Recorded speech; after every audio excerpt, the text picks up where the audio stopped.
Every anxious thought that steals my breath, it's a heavy weight upon my chest. As I lie awake and wonder what the future will hold, help me to remember that you're in control. You're my courage when I worry in the dead of night. You're my strength 'cause I'm not strong enough to win this fight. You are greater than the battle raging in my mind. I will trust you, Lord. I will fear no more. I will lift my eyes. I will lift my cares. I will lay them in your hands and leave them there. When the wind and waves are coming, you shelter me. Even though I'm in the storm is not in me. You're my courage when I worry in the dead of night. You're my strength 'cause I'm not strong enough to win this fight. You are greater than the battle raging in my mind. I will trust you, Lord. I will fear no more. Whoa. I will fear no more. Whoa, well, I will fear no more.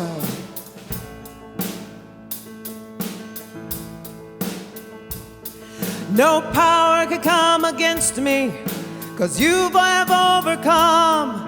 No darkness can overwhelm me, 'cause love has already won. No power can come against me, 'cause you have overcome. No darkness can overwhelm me, because love has won. You're my courage when I worry in the dead of night. You're my strength 'cause I'm not strong enough to win this fight. You are greater than the battle raging in my mind. I will trust you, Lord. I will fear no more. Whoa, I will fear no. Sing that with me. Whoa, I will fear no. One more time. Whoa, I will fear no more. Whoa, I will fear no more.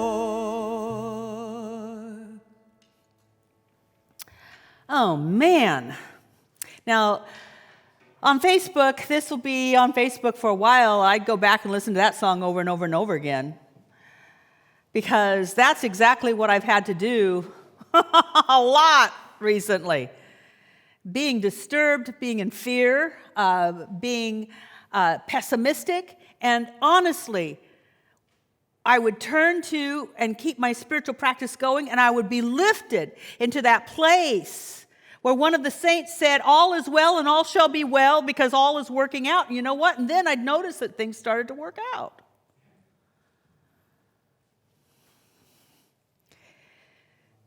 So, Emma Curtis Hopkins said that there's 3 laws or ways of looking at things that all the sacred books of all the ages have taught. 3 ways of approaching anything. The first approach is through the material sciences. So we know that hydrogen and oxygen create water.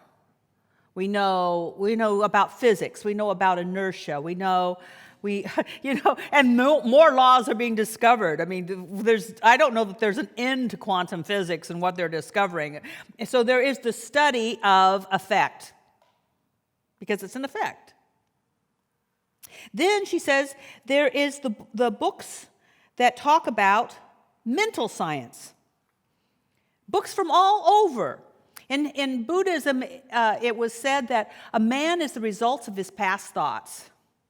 In the Old Testament, as a man thinketh in his heart, so is he. So there is the science of mind. That sounds familiar. Then she says there's the mystical science, which announces the miracle of predicateless being, setting the ways of matter at naught and nullifying the thoughts of the mind. Because sometimes don't you just want to nullify the thoughts of your own stupid mind? I mean, sorry, but like how many of you have ever gone on a thing, on a pant? And I've noticed that that's happening to people. Yes, something's happening, but it could get even worse if we just allow it to drag us down instead of lifting us up. So I want to talk about these three laws for us as individuals and for us as a country. Three ways of looking at things. But here's the deal. I'm going to use a word that's kind of weird to use right now. One law trumps another. Mental law trumps physical law. Now, let me give you an illustration of that. I talked about it briefly on my evening calls. By the way, if you'd like to have me chat with you every evening about 8 o'clock, call the office and we'll set you up. Or you could just take it as a message and listen to it later. But one of the things I shared on one of my evening calls is a woman shared with me last Monday about her miracle. And I believed it. I was in belief because I had a similar miracle. And the miracle involved a prognosis that was not good. Verified by various doctors, CAT scans, tests, which would have required her, well, in fact, what she said is, I packed my suitcase for a 7 or 8 day stay at the hospital.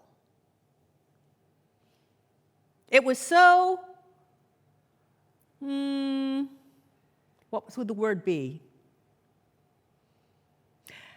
It was so ominous, that the doctor in charge put her at the top of the list for the surgery committee to consider. Now, why do they have a surgery committee right now? Because our hospitals are being inundated and overrun by by a pandemic. But she was elevated. So she got in the very last day of the last year, 2020. But she came out the next day. What she said to the doctor as he was getting ready to put her under, she said, "What are you going to do if you get in there and don't find anything?" And he said, "Well, I'd be very surprised and very happy for you, but I wouldn't count on it." Guess what? They went in there.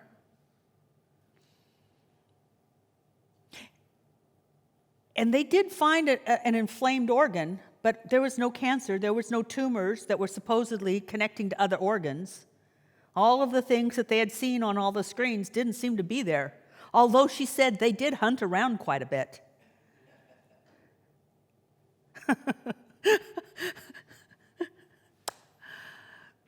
That's a mental law overcoming a physical law. I said, "How is your family feeling about this?" And she said, "Well, I have 2 scientists in the family, and they're still questioning how it could happen and how those other people could have made such a mistake, instead of seeing that my belief I could be well, and my prayer partner's belief that I could be well, and my spiritual community believing I could be well, could influence the effects of my body." Mental science does trump physical science, but a lot of us don't use mental science. We have a hope and a wish, but we don't really discipline ourselves. I had a similar experience, maybe 15 years ago, when it also didn't have a good prognosis. And I made the surgeon give me 2 months to work on myself so that I didn't leave the office and hope it would turn out okay. I took 2 months off. I sat on the lawn and I got into myself and realized that no matter what they said, my God and I were the final authority in my life. It wasn't like a quick decision. I had to really know at a deep level, and guess what? Right before I was going in, I told the surgeon, remember you promised me you'd do one more CAT scan? You promised me you'd do a CAT scan before you opened me up. She found nothing. And she said, you need to get out of here because you are shaking my reality.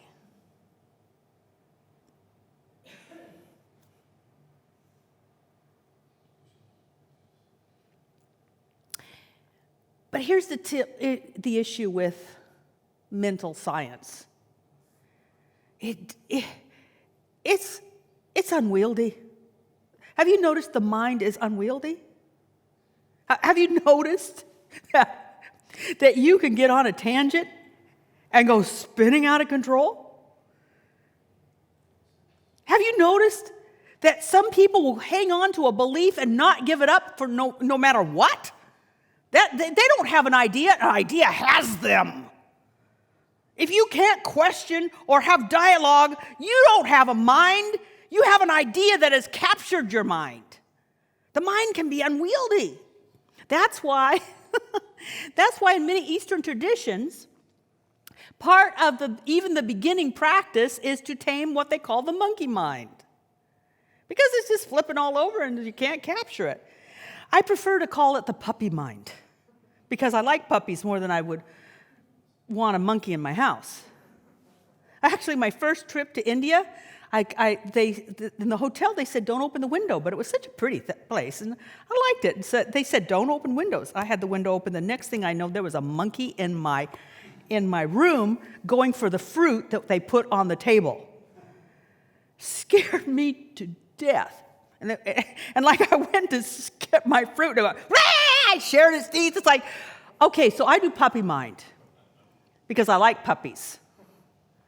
And when you're training the puppy, you're not mad at the puppy, hopefully not mad at the puppy, and you just pick the puppy up and put it off the couch. Or most of my friends wouldn't put it off the couch. But anyway, you do what you want to do with the puppy and you continually move it and train it until it gets the idea and then it does it on its own. But for some people, they don't want to take that time. I was willing to take 2 months to know that God was my health. What was so interesting is that my friend who told me her story was given the prognosis almost 2 months ago, but then she had a planned party to attend, and then there was the waiting on the list. Sometimes we don't have instantaneous shifts in belief. And therefore, we don't have the result that we think we should have because the mind takes time. If it's been doing something for a very long time, it's hard to change it. My husband right now is a little upset with me because some of our animals are not behaving the way we would like. And he said, you created these monsters by not training them sooner. And once they get into a pattern, they have a pattern. And they don't want to change that pattern. So if it's true about a dog and a cat, it's also true about your brain. So we have material, the world of effects. We have mind, the world of thought.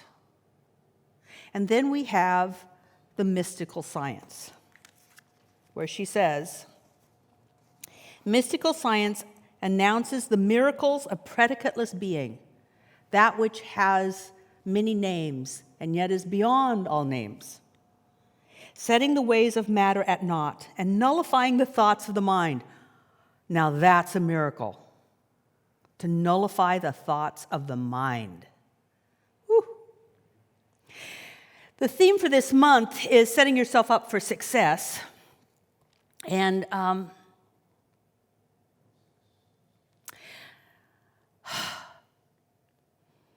how we begin a thing is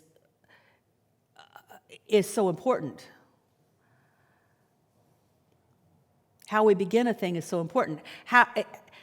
Not allowing my dog to do certain things when we first got him would have helped me now. The title is "In the End is the Means," and that makes sense, doesn't it? In the seed is the oak tree. Once you plant that seed, it has everything in it needs to know how to grow into an oak tree. If it's not disturbed, if it has good soil. Another way that I might look at this is, this talk is about really how is it that our prayers don't seem to work? And I would say that in a nutshell, our prayers don't work because we state a desire, and then we think about the problem in the current situation and all of the issues that get in the way of that desire, and then we give up. It's like, if you plant that seed in the soil but it never gets any rain, it will not grow into the oak tree. We have to know what we want, and then we have to nurture that by supporting that thing and growing into what it needs to grow into. For me, it would be health. For my friend, it was health. So let me just reiterate just a tiny bit about, I want to give you a whole pattern today, but I want to start where I left off last week, which is that you need to know what it is you want to have based on current situations. So in my case and in my friend's case, it was health. Not long recovery health, short term, get it over with health. See, some of us actually, we pray for health, but we know it's going to take a while. It's okay to take a while. But how many of us would like to entertain that in God it doesn't take a while? To entertain that thought. To plant that seed and nurture that seed. So we need to know what it is that we want, state it based on current situations or conditions. Then we become it. Now I know that's how can I do that? I'll help you with that in a moment. But as a man thinketh in his heart, so is he. Not thinketh in his head, but thinketh in his heart. So that means that it's been embodied. So I talked about embodying an idea, becoming one with an idea, which means that you will eventually vibrate with that idea because the Word shall become flesh and dwell among us. The Word shall become flesh and dwell in you. The idea of wholeness and health is a word, but when we take it in and we let it become flesh and dwell in us, then the results of that word must take effect and show itself out to everyone else.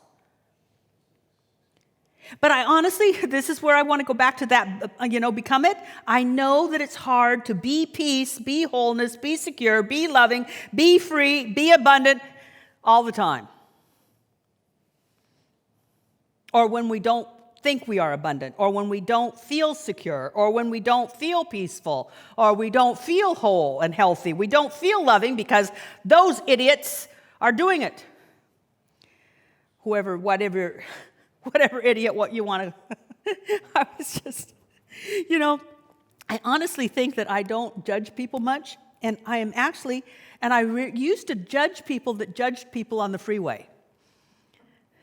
Not judge in a bad way, but it's like, well, why would you let the freeway upset you? 2 times in the last week, I have driven in to Seattle from where I live out in the north, and 2 times I thought, why are they driving this way?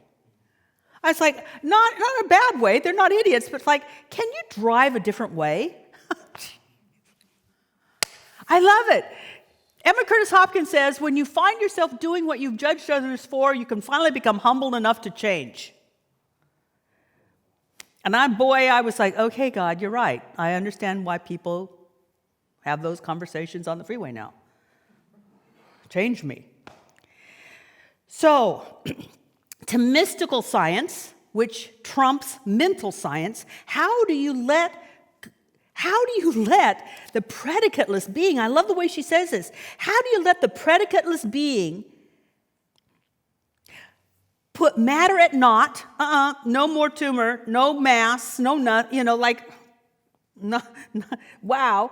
Or how do you nullify thoughts of the mind? Wow, how do you let God do that? How do you let that predicateless being, that infinite something that trumps mental law, if you can put thoughts at naught, how do you do that? 3 ways. First of all, elevate your consciousness through meditation. But I want to say that in New Thought, which is what we teach, meditation is often contemplation. Ernest Holmes used the word meditation, but what he was doing was contemplation. He'd take a thought or an idea and he would ruminate on it. So in the back of the Science of Mind textbook, you have these beautiful meditations that he wrote, most likely to counteract the thoughts he was having before he wrote the meditation. Joel Goldsmith says that and he's really into meditation, which is a contemplation. He said you begin by taking a word that describes God, and saying it over and over and over again until it starts to shift you internally. So he would say, take life, or love, or truth, or spirit, or infinity, or eternality, or whatever, and then contemplate it and say it over and over and over and over and over again, and something shifts, and your mind will change. I did a faith lift on this once. I call it my safe word, because I have times when I go crazy. I will worry about one of my animals, or I'll worry about the country, or I'll worry about a friend, or I'll worry about the economy, or I'll worry about our center, or I'll worry about my congregation or something, and it goes, nee, and monkey mind is in the room. And instead of stealing the fruit, it's stealing my peace of mind and my ability to know God. And so what word comes up? I have a word that I use for my idea of God, and I say it over and over and over again, and that gives my mind something to do. It's putting the puppy on the paper and saying, stay there. And it stays there, and pretty soon that puppy is like happy, sitting on the paper, and I'm peaceful. Ernest Holmes says it's not what you pray to or pray about, it's where you pray from. But so many of us pray, God, change this, do this, make this, blah, blah, blah, and yet we're coming from, and then we see out in the world, and we wonder why. You know, so many people that are against what's happening in our country come from such a, we're creating more of it. One of the things that we didn't do today because it just didn't work out was we did not sing the song by Carly Simon, right? Kathy Mattea, Beautiful Dreamer, about Martin Luther King. And there's a line in there, dreams aren't meant to come true. Well, why not? Martin Luther King had a dream.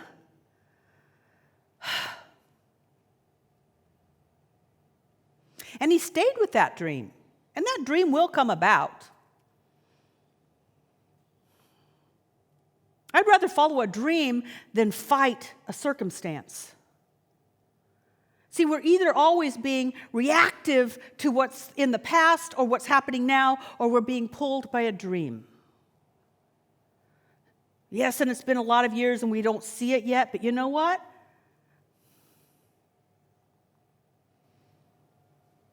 Much of what happened through powerful people being inspired by God didn't show up for a long time after they left.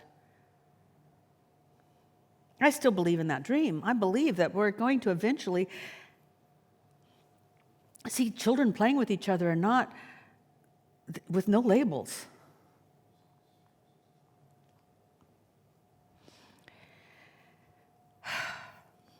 The next thing is, after that safe word, is deep listening. That's actually a retreat I do, but we can't do it. We can't do retreats now. So let me give you 4 days in a nutshell. Wayne Dyer said in a book, and I'm paraphrasing because I couldn't find the book, there's a spiritual solution to every problem.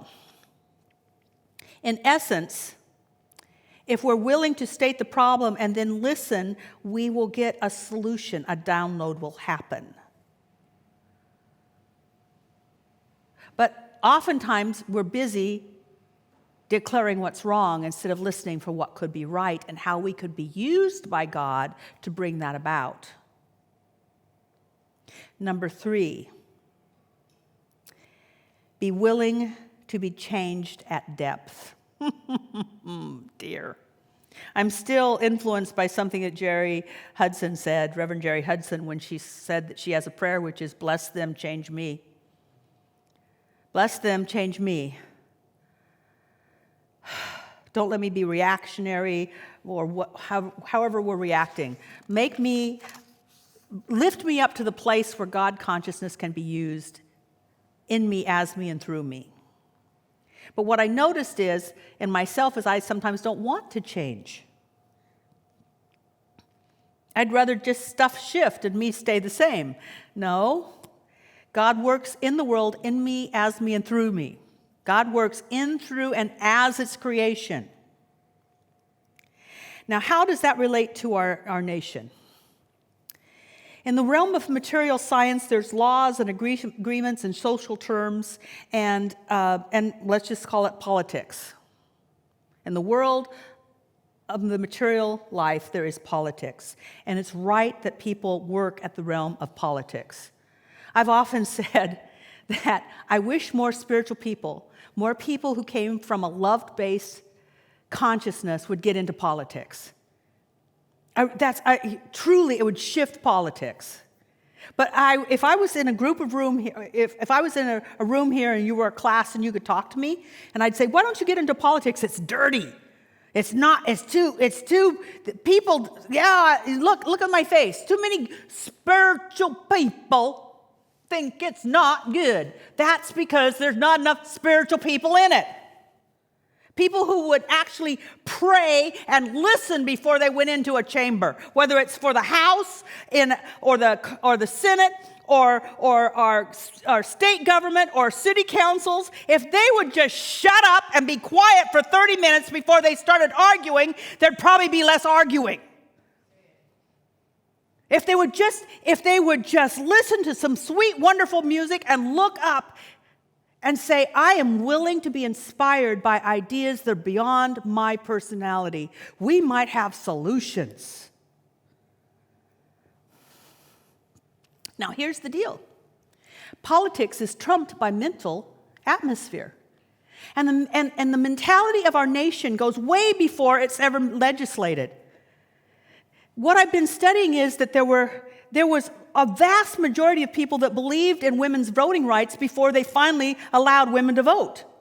The mass majority of people believed in civil rights before there was finally legislation and signed documentation for civil rights.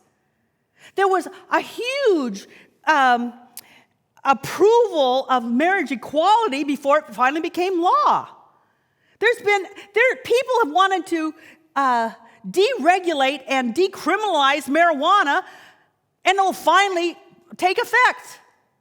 So if you are on the forefront of this and you're saying we should do this and we should do this and should do this, just know that you are breaking ground for what will finally become a law. Finally. And it took so long because spiritual people aren't in politics. Now, there's a bunch of religious people in politics, but not spiritual people. Father, Mother, God within, how am I to think? How am I to build a bridge? Father, Mother, God within, what is the solution to this issue and this issue and this issue and this issue? Because there is a solution.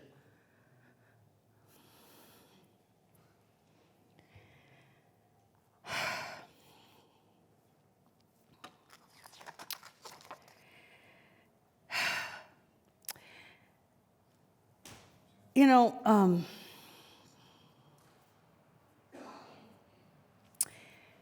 spiritual people are forerunners for a whole new way of being human.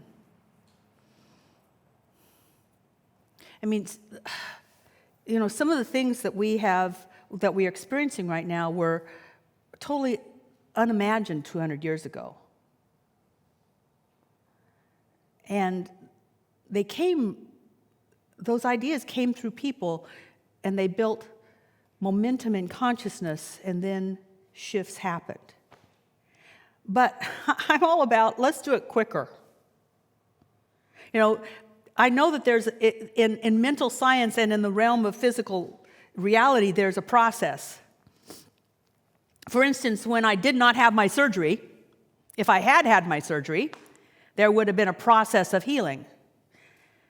And because it was quite extensive surgery that they were recommending, it would have been a long process. I took off a month in anticipation of what I would be going through. God had a different idea.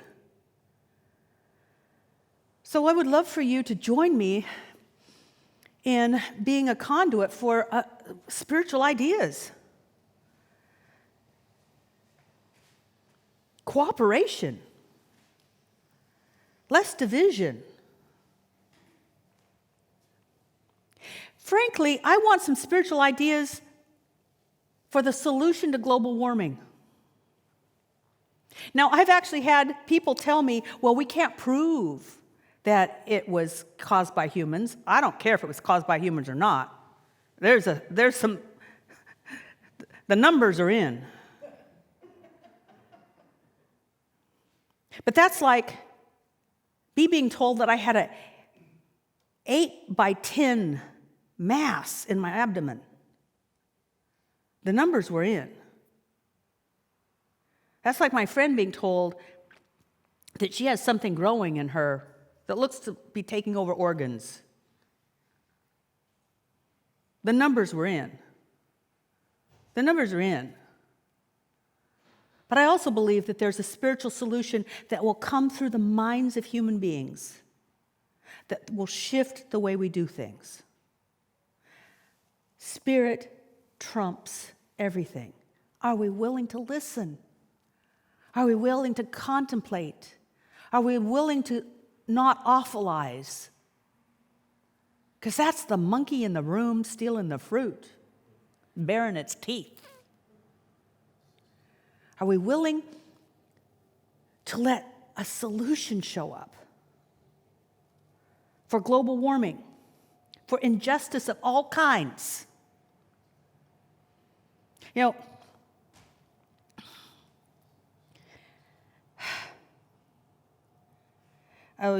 going to get emails, I don't really care. All lives matter.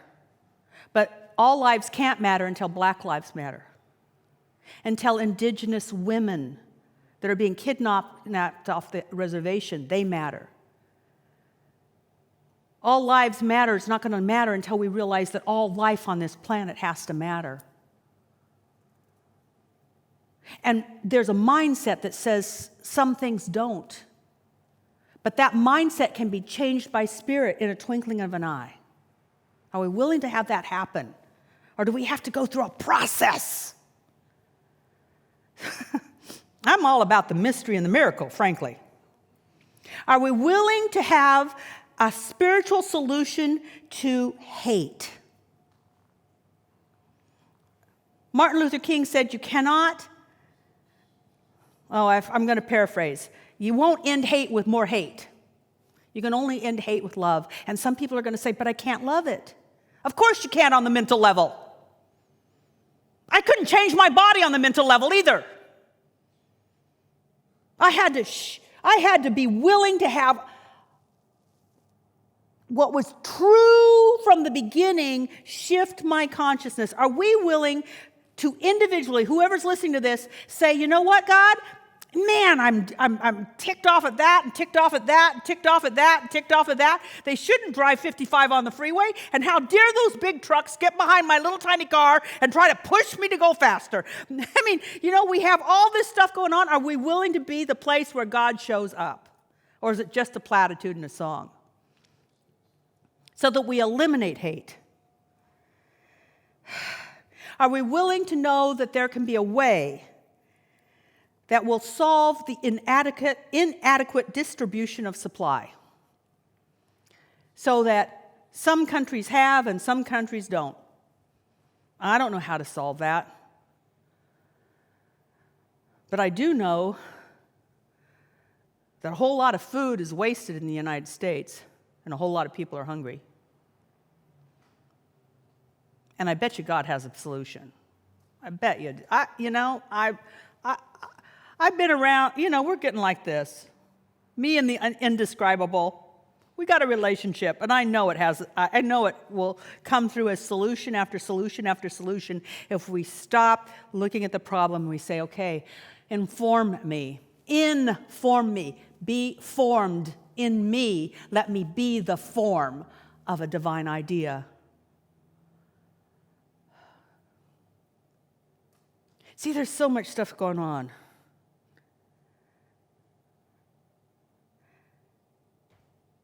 But I know that with God we'll overcome. And it doesn't have to take a long time. It doesn't have to be a process. We can actually overcome. Isn't that a great song? That's a great song for today, don't you think?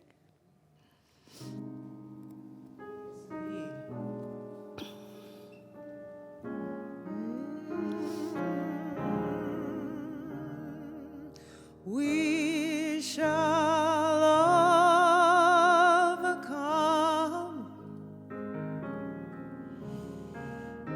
We shall overcome.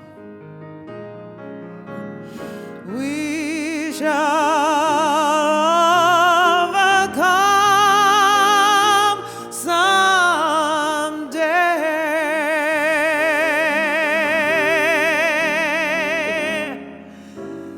Deep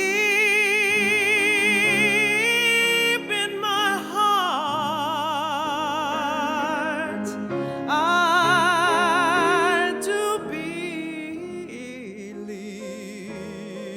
believe that we shall overcome someday.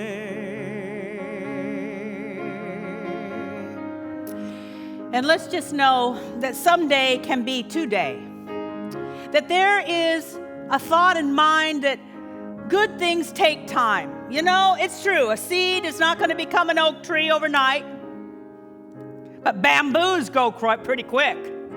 What if we had the idea that we could be the place where God shows up, and the more people that show up as that spiritual essence of truth and love and belonging and inclusion and unity, we could create a consciousness where time collapses.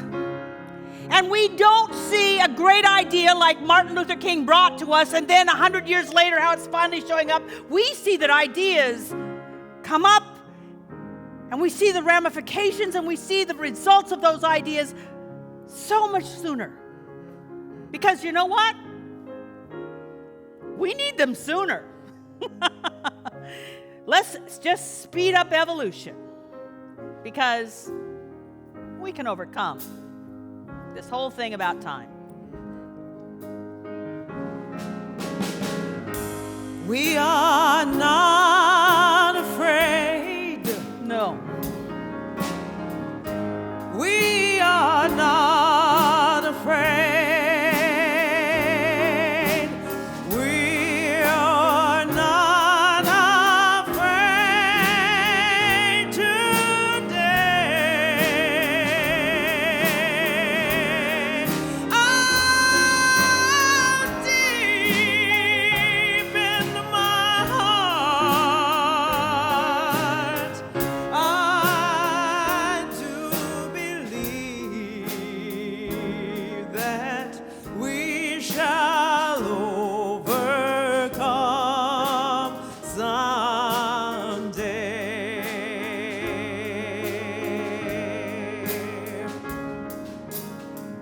We shall not be moved. We shall not be moved.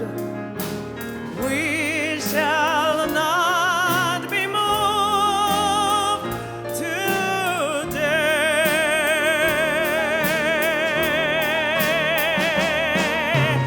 Deep in my heart,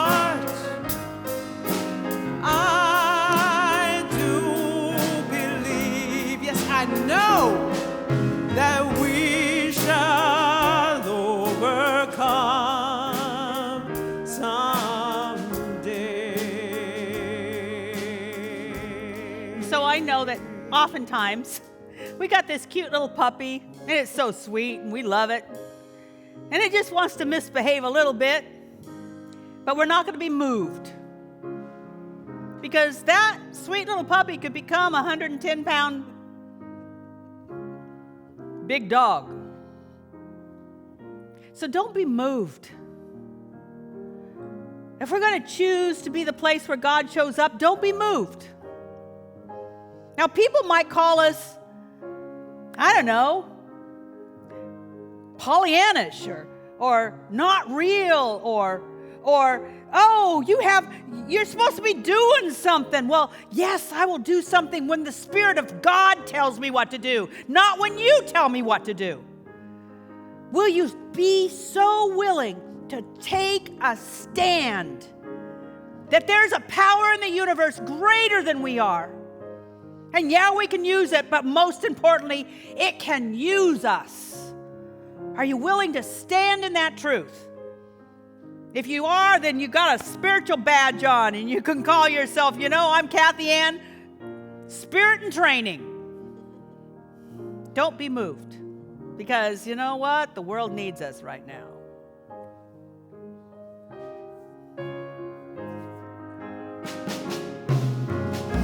So let's walk hand in hand. Let's walk hand in hand. Let's walk hand in hand today.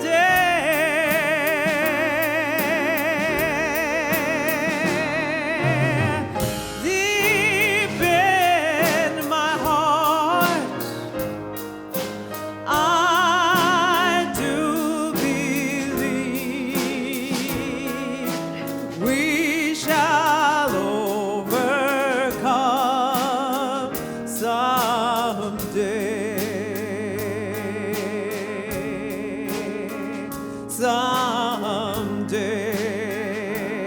But we got to start today.